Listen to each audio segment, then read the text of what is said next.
Aí. Sabe vocês, cajá aqui, a boia, olha. É cajá demais, menino. Olha só. Aí. De primeira é a coisa mais cheirosa do mundo. Olha só que riqueza. Suco de cajá desse. Aí. Tá vendo tu? Vou chupar um agora.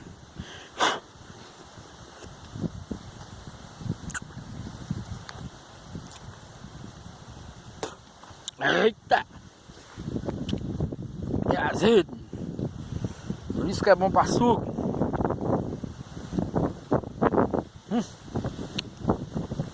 Tem demais, olha só. Você viu o amarelão no meio do mundo? Aí. Olha o tamanho dos brutos. Olha. Olha o capelo. Né? Capelo esses matos baixos assim, ó. A mata fica lá, ó. Lá na frente, lá fica a mata lá. Achava ali de tempo, e mata. Entendeu? Aqui plantar o capim, os bichos se alimentam dos passarinhos nesse meio do capim aí. Meu parceiro aqui do outro lado, só o capim aí.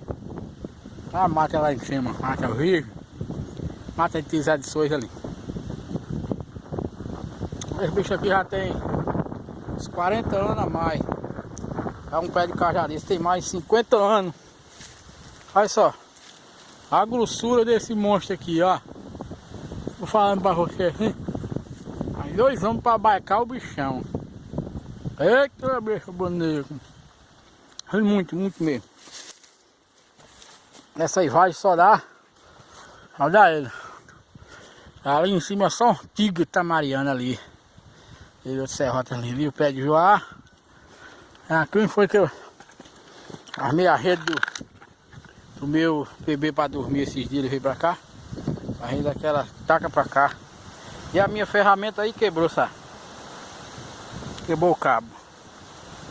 Vou comprar um cabo na rua porque aqui esse cabo não presta não. Um cabo lá que trabalhador sem ferramenta não vai nem. Olha só que merda de cabo, quebrou-se. Puxou ali, amarrou o arame. Aí foi assim, já. Aqui.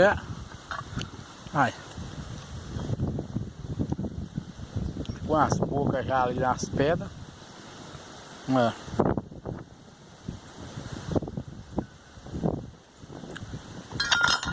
Ah, foi sinal que essa aí já era.